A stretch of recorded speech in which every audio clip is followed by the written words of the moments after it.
Tell your neighbor, you are welcome in the arena of the Spirit. This is where we meet God, heart to heart. It's all about the heart. Tell your neighbor, it's all about the heart. Without the heart, we cannot contact God. For you to have a relationship with Jesus, you need the heart.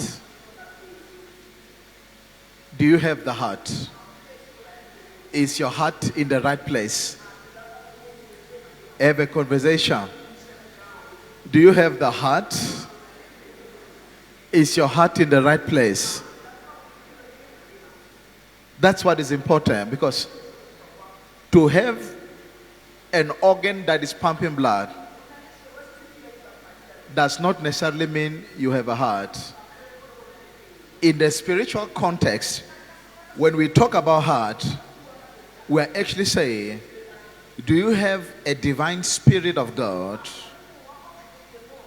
residing within you?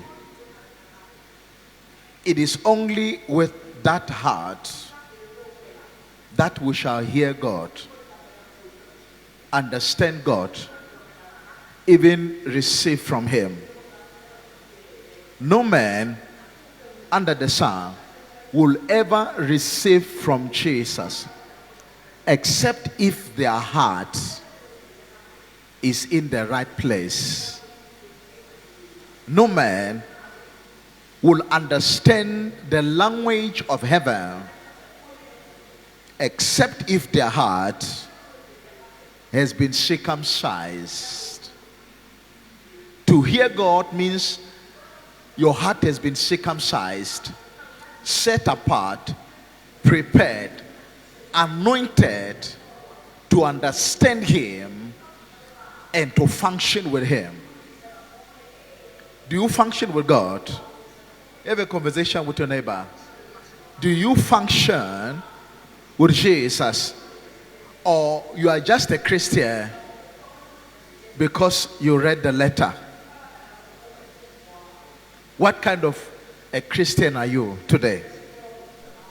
What is it that makes you a Christian? We are not made Christians because we answered the altar call prayer. We are not Christian because we practice a life that is led by Christian values, because even normal people can do that. People in democracy is not the concept of God, but it has Christian values. That does not mean democracy has relationship with Jesus. In the same way, you can be regulated by Christian principles, whereas yourself, you are not who God wants a Christian to be. So, this is a moment to reflect, introspect yourself, search yourself honestly. Am I what Jesus have suggested and He wants me to be? Ask your neighbor, are you what Jesus have suggested, the person that He purported you to be? Are you sure you have become that person, or you are merely a shadow passing by? Because most of us, we are merely shadows carrying the Christian uniform, but at heart we are contrary to what we say we are. There is what God wants, and there is what we want as man. In your life, which one holds priority? There is what Jesus requires from you as a human being, and there's what you want for yourself. And the one that holds priority determines who you are in God and before God. We cannot be Christians, let alone have a relationship with God, until we are what God wants, not necessarily what we want. But most of us, we live in compromise. Hence, we cannot see God in our lives. Let's open our Bibles in the book of Jeremiah, chapter 1, verse 4. Jeremiah chapter 1, verse 4. If you found it, it reads as follows. The word of the Lord came to me, saying, before I formed you in the womb, I knew you. Before you were born, I set you apart.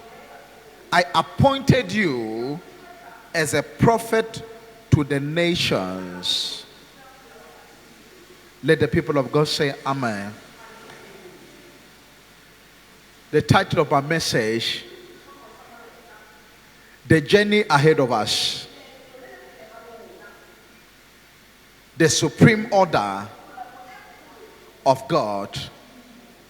The reason why we were sent under the sun. The reason why we pray, we go to church, we even read the Bible, is to assimilate God into our being, to become like God, until we have supremacy over everything that exists under the sun, that we may execute his authority as it should be by divine will. But before mankind can enter into this journey of becoming like God or being sent by God, mankind are to get to know God better. Christians, before they can function like God, before they can even discover themselves, who they are, what they are born for, what they've been sent for, Christians, they need to do what? To get to know God, Jesus, better. In knowing God, we discover ourselves. The Bible says, God said to Jeremiah, I knew you before you were formed in your mother's womb. It means there is another existence that Jeremiah had before he appeared in the physical, and God knew him before that. The birth of Jeremiah was a mission that has been planned before his parents could decide to conceive him. It means Jeremiah was living a life that had been finished before he came. All he needed to do was to start a life and to keep on course, that one day he will be like Paul and said, I have finished the race. All that is waiting for me is what? It is a crown of victory. Paul knew this mystery, that if we remain on course, if we remain on the route map, and we become faithful in our execution, in the mission given to us, there will be what? A reward. Contrary is the case if we go out of the way. Every human being under the sun have come to accomplish one thing or the other for God. Do you know why you came? Ask your neighbor. Do you know why you came? Do you know why your parents went through 9-month period of difficulty for you to be here? Do you know why you are here? You can never know the reason why you came, what you have been built to do, until the discipline of seeking God and getting to know Him for yourself have been taken care of. You need a discipline to get to know Jesus better, that you can know why you came, that you can know your potential. He said to him, I knew you before you entered the womb. I know your potential. I know your weakness. I know what you can do and what you can't do. Don't tell me you cannot. When Jesus appoints you on a journey under the sun, He has fully equipped you to overcome. It doesn't matter how tough, challenging your life may be. If He set you on course, He has already done what? Provided. The problem that we have many people that are out of course, out of the roadmap. Hence we see what we see in our lives. What are we seeing in our life? Repetitive disappointment, depression, suicide, downfall, because people, they are not what? Consistent with what they have been sent for. Are you sure that you are consistent with what you've been sent for? Have a conversation. Are you sure that you are consistent with what you've been sent for? It is possible at times to succeed in a task that you are not called to execute. It is possible at times to find a role that suits you, and yet you are not called for it. The journey ahead of us requires mankind to have a knitted relationship with Jesus. Tell your neighbor, the journey ahead of us requires mankind to have a knitted relationship with Jesus. Do you have a knitted relationship? What is a knitted relationship? You are so connected to God that if you are separated, you will lose your life. Do you have that kind? You cannot overcome, let alone be effective in what you are born to do, until you are what? Knitted to the one who sent you. If a father sent you on a journey, you need to know the father better for you to be able to deliver the great and perfect results. If someone sends you on a journey and you do not know them better, you are bound to do what? To make a mess in your path of this journey that they've sent you. You are an errand boy sent to go and get something for God. Tell your neighbor, you are an errand boy that has been sent to go and get something for Jesus. Are you sure you are on course? Paul said, I consider everything that I've accomplished in the past to be garbage, because truly now I have found the reason why I came. Paul was what? Successful in what he did before he met Jesus, but he only realized later that I have wasted my life in what I was doing. Most of us, We are like him. The question is, will we come to a realization that we are burning in vain? It is possible to do what? To burn in vain.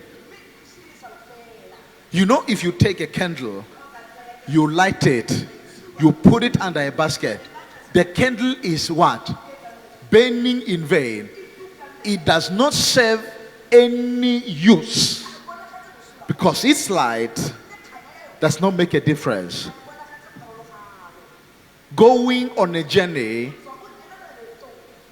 without understanding a thorough reason why you came is like a candle that burns in vain. Most of you here, you are what? You are burning in vain. Are you sure you are burning with a purpose? To burn does not justify you being in the roadmap. To start a car and burn the gas in it does not mean you are effective, because a car can idle the whole night. In the morning there's no petrol. It does not mean the car served a certain purpose. It was idling, burning gas, but not making any difference. Without understanding Jesus better, the journey ahead of us will be what? A great confusion. Our effort will be in vain. Do you know God better? Knowing God better means my existence is intentional. Are you sure your existence is intentional? Ask your neighbor. Ask your neighbor. Are you sure your existence is intentional? Are you intentional?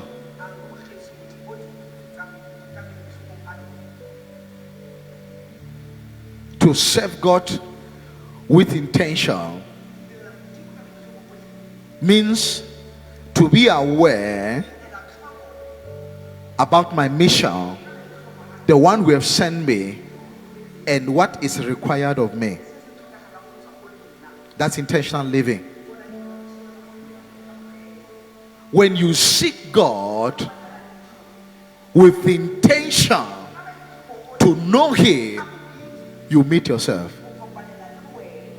Tell your neighbor, when you serve God with intention to know Him, you meet yourself.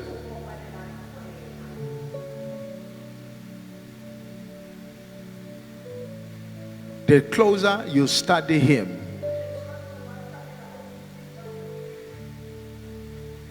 the better you will see who you are and what He has sent you to do. When He said, seek me first, He was giving you a recipe to be effective in your journey and to arrive quickly and execute what He sent you to do and return to Him within an effective time frame. That's why people who have a deep relationship with God, many a time they get not to live longer. Look at God's generals. If you study their life, it is very rare to find anyone who reached 70, because these men were effective in what they did for God. Jesus only needed 3 years to do His job, and He returned to Father. Don't tell me about Abraham. He was lazy. Abraham never prayed for anyone. He never did deliverance. He never ever brought anyone and taught them how to go to God. He was a man that was just eating and relaxing with his wife. That's why he lived for so long. I'm talking about God generals. People who carry the energy of God and who go to war to prove that God is God. Do you understand me? Don't tell me about those lazy people. You live for 900 years. What for what? He ended up having concubine. Eh? You know Abraham had concubine. Keturah, after his wife died, he took the concubine as a wife. Because when you have too much time on you, you even have time to do nonsense. God generals don't have time for that. They come, they do the job. When they are done, they return back to the one who sent them. And their work is marked. The only thing that Abraham did right was that he believed God. That's all. He never did anything. Have you ever heard Abraham prophesy someone? Yeah? Where? Have you heard that he was demonstrating the power of God? It has never happened. That's why he lived so long. When God sent you on an errand and you know him better, you will execute with what? With great power and effectiveness and with speed. No one has ever matched the record of Jesus. In 3 years, he established an organization that has been alive for more than 2,000 years, and it is still going strong. Just 3 years, he did it. The most effective person that God has ever sent under the sun. And we are still what? We are still testifying about his job. Excellence. Are you sure that you'll be able to execute well? What was the secret of Jesus and his ministry? Ask your neighbor, what was the secret of Jesus and his ministry? He knew God better. He always said, what I do because I saw the Father do it. As the Father works, I work. Are you listening? He knew God better. No one could tell him anyhow who is God. He knew Father. He knew his nature. He knew his heart desire. He knew what Father wanted. That's why he became a success. The question I have for you this morning, in your journey that God has sent you on, do you know him? Have a conversation. Do you know God? Do you know the one who have sent you to come and play keyboard here? To come and play? Do you know him? Because you did not come by choice. You might think you came because you decided, but you did not decide. There was a force that influenced you. That's how Jesus directs us. He inspires us to do what he desires. He whispers in your ear and you will do it. This thing of I decided, many a time, in fact, 90% of the things that you do, you are influenced either by the presence of God, by evil spirit, or by friends, family, or your experiences of how you were brought up. you are influenced. 90% of what you do was what? Was influenced. Either by Jesus, God, Holy Spirit, Papa God, or by Satan and his demons, or by friends and family, and as well as the experiences of how you were brought up. Your life is a package full of a message. What is the message? You are preaching about where you have been. Your life is a message telling people about who you have been with. It is always talking.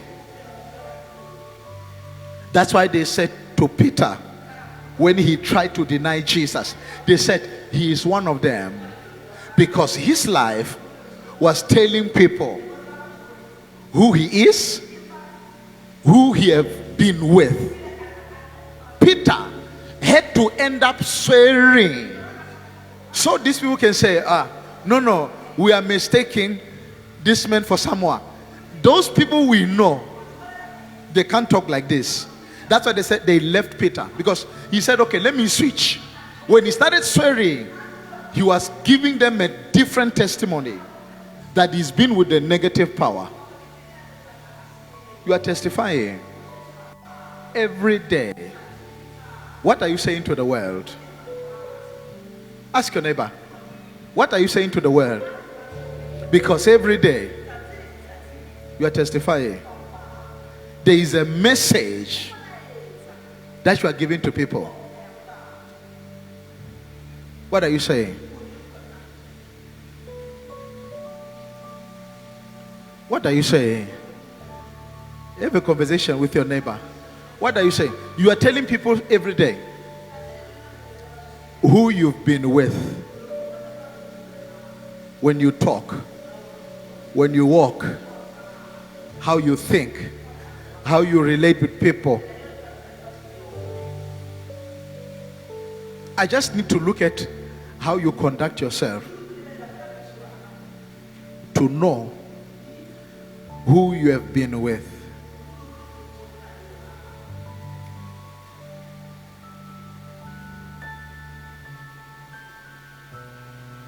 You are testifying.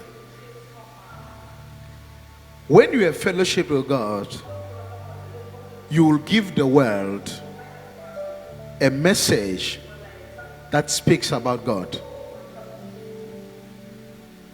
But if you've been with the contrary power, you'll give the world that. Some of us, we are very impatient because we don't know the process of God. When God is building you up, He will elevate you. He will allow growth to take place. And there will be a time where He cut the shoots. Not that He's killing the process, but because He wants the process to shoot higher.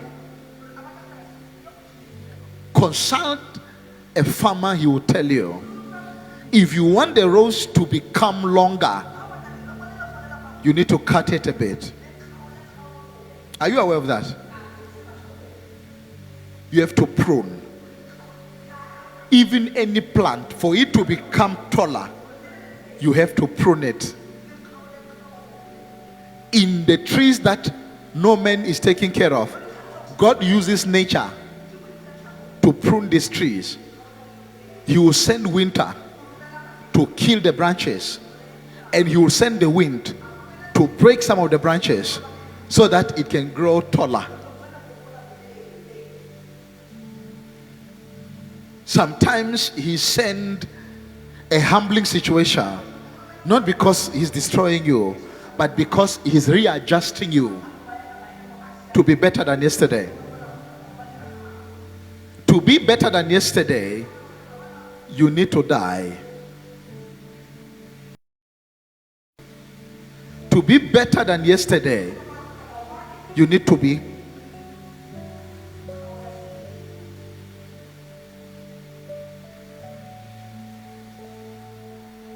Have you died in God to become alive? To become alive in Jesus, you have to die in Jesus. But some of us, we want to continue to live. That's why we are killed by process. For Job to be great, God had to send what? Death. When the world looked, they thought it was his end. They didn't know it was his promotion. When Jesus was on the cross, the devil, his host, and all the enemies of Jesus were celebrating. They didn't know he was beginning to live better, and he was going to be more visible than before. Do you know God's process? Some of you, your marriage is at the lowest stage. You feel like it's finished. It's not finished. Sometimes God sent death to bring life.